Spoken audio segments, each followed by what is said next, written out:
છોટાઉદેપુરની નિવાસી શાળામાં ગુજરાતી ભાષા શીખવનારા શિક્ષકો નથી એ બાબતે ભરૂચ કલેક્ટરને આવેદનપત્ર પાઠવાયું।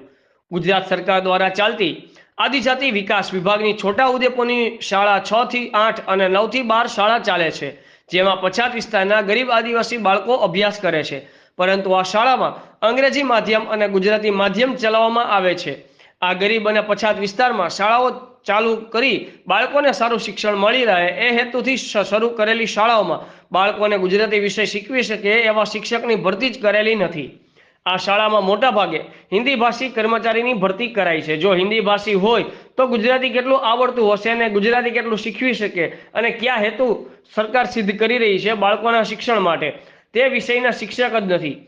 2 દિવસ અગાઉ ડેડિયાપાડાના એમએલએ ચૈતરભાઈ વસાવાએ આ બાબતે પોલ ખુલ્લી કરી હતી, જે બાબતે આજે આમ આદમી પાર્ટી ભરૂચ દ્વારા આવેદનપત્ર પાઠવવામાં આવ્યું હતું।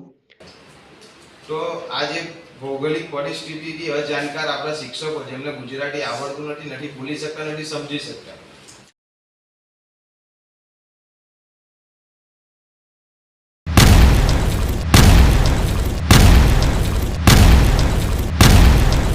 दिव्य सरदार न्यूज, सब पर नजर, सबकी खबर।